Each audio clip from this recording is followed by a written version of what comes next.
Ser productor en Hollywood, en Los Ángeles, y decidir que todos los días es un nuevo camino, una nueva prueba que hay que pasar, y decidir justamente de crear su propia empresa de producción con nuevos proyectos que son completamente diferentes a los que todos estamos acostumbrados. Esta es la historia que nos viene a contar hoy Charles. Hello, Charles. Thank you for being here with us today. How are you? Hello. I'm good. It's great to be here. Thank you. To have you here and to talk about your career and how you decide to have this new company of production when you create very new projects that no one else is creating out there, and putting yourself into work to finally bring something new in this world, no, in this industry. So can we maybe talk about how do you start in this industry? Sure. Yeah. So I started actually in college. I was an actor in high school, and I always wanted to pursue that, and I didn't quite know how to do that. I mean, a lot of people will go to acting school. They'll go specifically for that purpose. I actually started as a software engineer. I studied software engineering in college, and I was also a big Star Trek fan. So fate kind of brought that together, my love of acting and Star Trek fanhood, when the local theme park where I lived at the time, this is in the late 90s, was owned by Paramount. And they put in a bunch of Star Trek themed attractions and things. And so I got a job working there. First, just selling merchandise at the front gate, all kinds of Star Trek merchandise there. And of course, I knew all about it. I was a walking encyclopedia. So people could come in and I could, talk for hours about this stuff. And in my second year, though, I auditioned for and became one of the costume characters who would walk around in the park as a Vulcan. And I had this sort of stoic face, and the ears didn't need a whole lot of makeup to get that to happen. And so I sort of took to it naturally. And it got to the point where then they would send me all over the world, actually, to appear in person as a Star Trek character. And eventually I ended up in Las Vegas. They had this Star Trek: The Experience. I was a original cast member there, and it was from there. Then it's a very short drive down to Los Angeles, and so that's where I ended up. And I worked in software engineering. I got a job actually at one of the large television companies there in Los Angeles, and I worked there for a very long time, while moonlighting as an actor, and then eventually as a director and a producer. I started working with actor friends and putting together my own projects. And so that's sort of how I got my start, and I've been working ever since. I recently left that job and started my own television network. As it turns out, in this modern era, it's, and with my experience, both as a developer and a producer of content, I can leverage that and start Circuit Cinema, which is a streaming network dedicated to films that are really good. They do well on the festival circuit, but they're maybe from filmmakers that you don't see every day. They're films that, while you might find some of them on Amazon or Netflix, they may be difficult to find on some of the larger streaming services. Unless you know exactly what you're looking for, you're not going to discover it. And I felt like there were a lot of directors out there worldwide who were creating some really great stuff and using methods that are very ingenuitive. People making movies on their iPhones and that sort of thing. There's some really great cinema being created, and so Circuit Cinema has a mix of high budget, films with stars, but you don't have to be a known filmmaker or have stars in your movies to get your film's on the channel. It just has to be good. I see. So, can you define yourself like a talent searcher or a talent finder? Because if I hear you here, you are trying to put there outside in the world and give this platform to all these artists who are making great stuff, but no one is never able to find them. So maybe you create this platform to give them the possibility to just communicate the arts to the world. It's a very nice things to do. How do you get with this idea?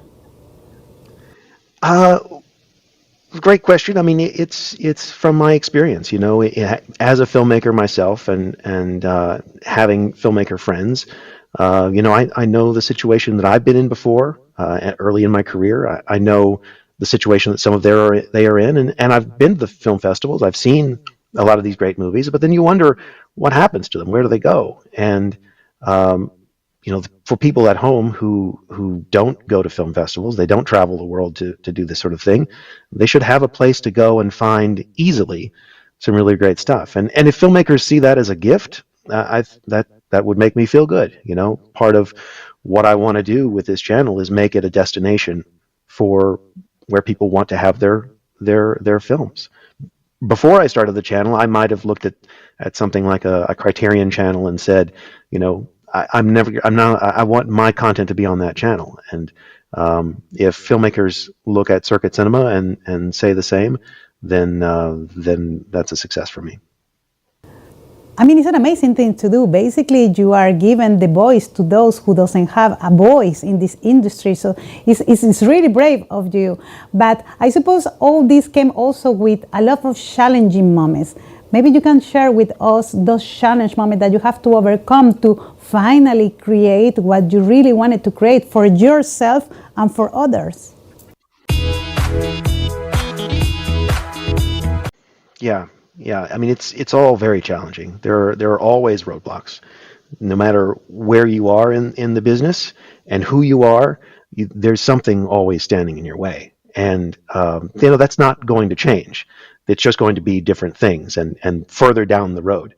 And so I tend to look at it that way, as it's not anything that we encounter, any boulder that you encounter in the road along the way, you have to look at as just a problem that needs a solution.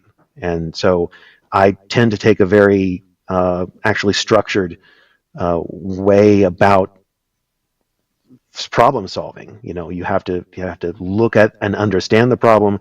You have to be able to break it down into pieces that you can more reasonably address, and then you prioritize the work.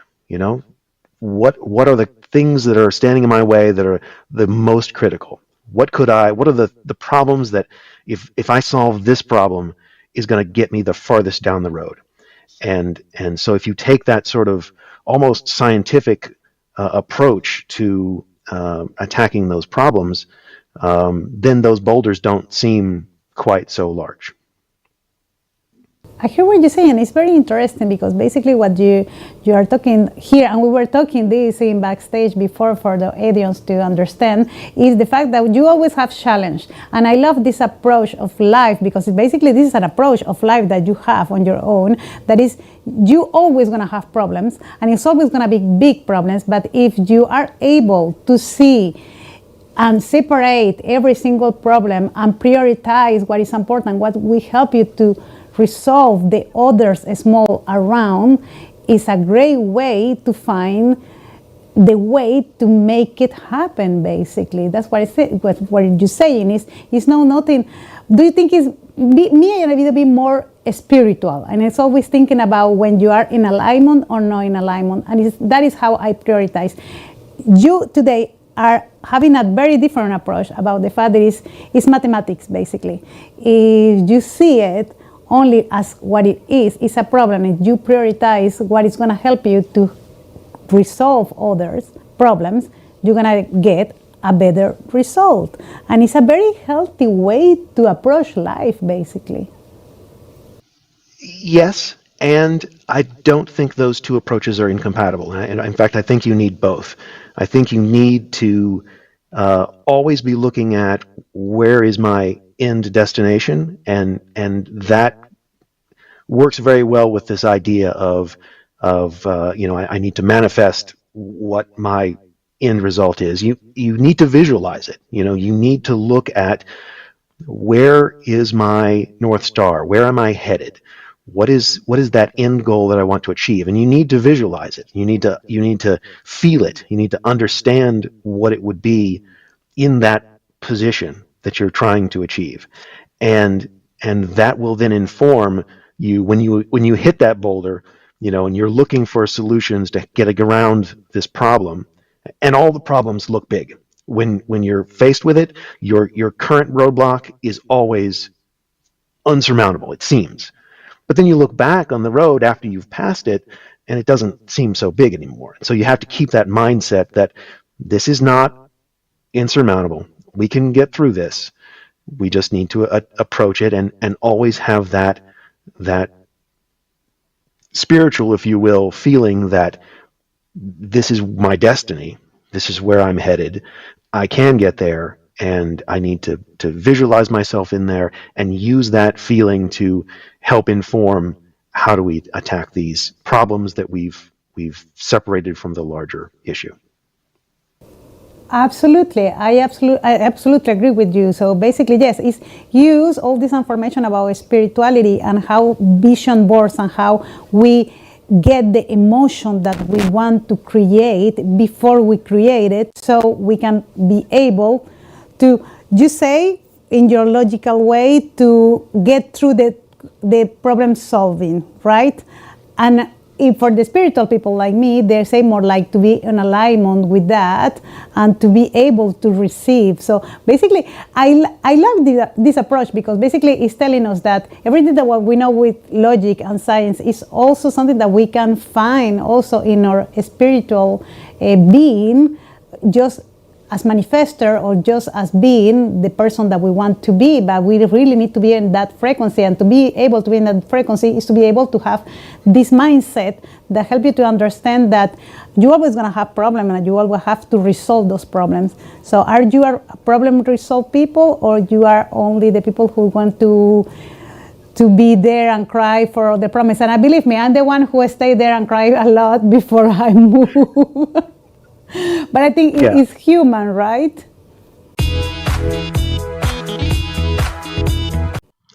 Absolutely. And the other great thing about the spiritual side is understanding who you are.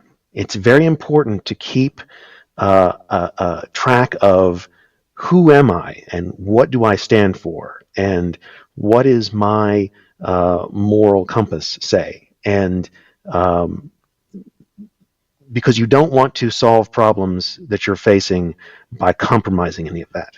It's important to understand that, okay, I need to get around this roadblock, but I'm not going to compromise the core of my values in order to do that.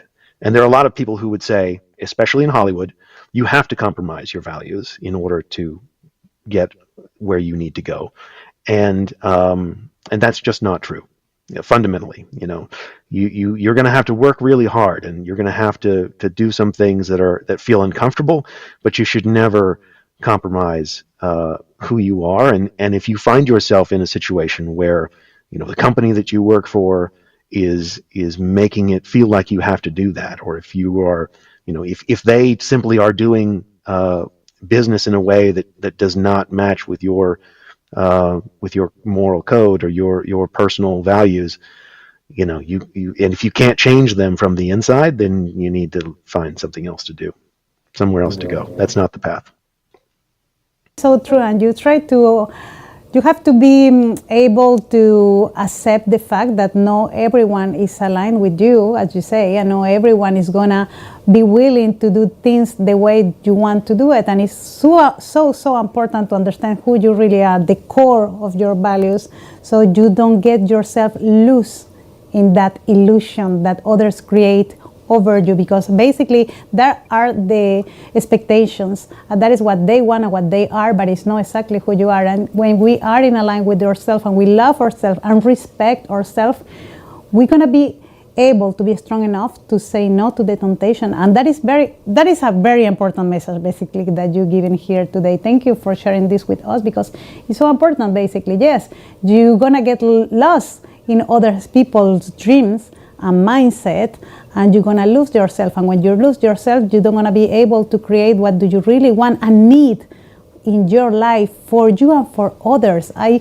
believe, and a believer, that we are all in this world to do something for others. And when you do that, you get in touch with an alignment with yourself, and you're gonna find happiness at the end. And I really believe that we all have a call, and when we respect ourselves and we love ourselves and follow that call, we are able to also help others and to show the way to others. And I think it's quite beautiful. Thank you so much for having this conversation with me today. Absolutely, my pleasure. Thank you.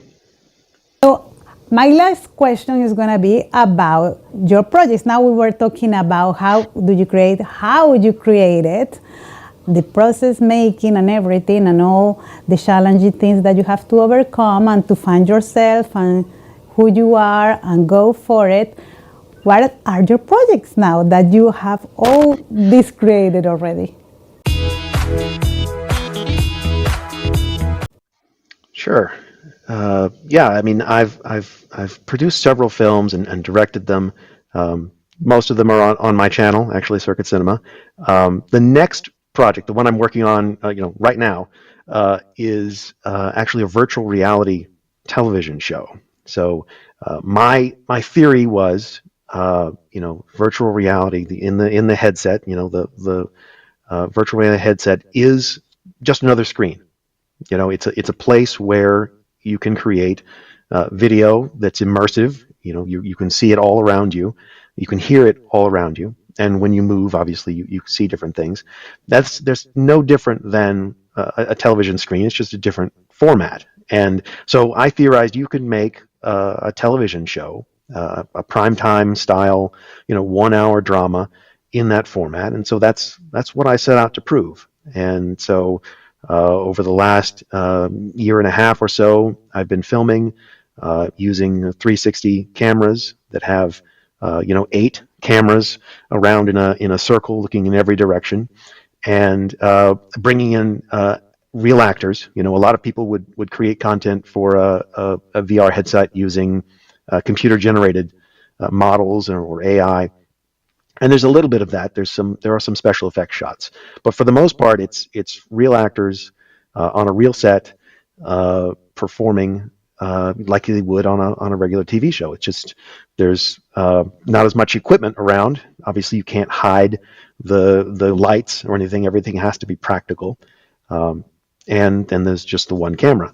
And so we filmed it. I'm in post production now, and I expect to release it around May is the time period for that. And I think it works. It's going to be the first of its kind where we've filmed in this format for TV, but that's why we're here. The other thing I want to do with Circuit Cinema is innovate, and so this is one of those things that where we're taking the technology and we're pushing the boundaries of it. This is not easy, but that's where we need to operate, because I feel like this is where we're going to be going. And in a few years, when the studios are ready to jump on this same bandwagon, we will have blazed this trail, and we'll have the technology and the processes ready to do it. Well, I only have to say congratulations, because I believe it's an amazing idea. Exactly, it's the future, and you're already thinking about the future and how to bring something that we love, that is acting and the actors, into this new world that we are creating with AI. And most of people will say, oh, this is dangerous because we're going to lose our job from AI. But I believe, I'm a believer just like you, that AI is there to help humanity, not to take anything from humanity. So I like it. I really want to know about this project and how is it going. So I'm gonna be the first watcher when it comes out. And I mean, by any means, if you are in Paris and you want to introduce us here in the network, it will be our pleasure to share this with our audience. thank you so much, Charles, for being here today with us. We have very little time today, but we were so happy and so grateful to have you and to listen to everything that you have to say today, because a few very strong messages came out here about self-love, about how to overcome challenge and how to see things different from another perspective, so we can prioritize and recognize what we really need to do. And thank you for just teaching us how to be better person and how to go and fight for our dreams and our goals. So I send you a lot of loves, a lot of kisses, and we expect to see you soon. Bye, Charles. Very good. Thank you. Bye. Y esto fue Charles, quien vino a contarnos hoy justamente todos sus proyectos de cómo crear una productora y un canal de televisión donde él puede justamente promover esos proyectos que nadie nunca ve, y cómo esto le ayuda justamente a encontrarse a sí mismo, porque ayudándose a sí mismo ayuda a los demás. Esto fue Encuentra tu camino con Dana. Soy Dana Bunel. Esto es RTV Internacional y no olvides en suscribirte a nuestras redes sociales en YouTube, Facebook e Instagram para nunca perderte ningún episodio. Y ahora solamente me queda decirte hasta la semana que viene con una nueva historia de resiliencia en este tu canal. Adiós. Hola, buenos días, soy Carlitos Bedvid, te espero en mi tienda en Bedvid.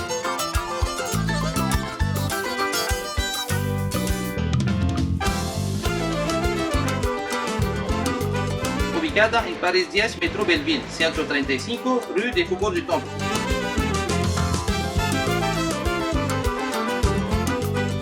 Gracias. Hola, soy Francinet García y te estoy invitando a nuestro estudio de belleza. Estamos ubicados en el centro de Chatillon. Aquí podrás encontrar diferentes tratamientos en cuidado facial, corporal, micropigmentación de cejas y de labios. Puedes contactarnos a través del 0611 7274 32. 0611 7274 32. Recuerda que aquí en Francinet García Brows Studio, tu belleza es nuestra prioridad.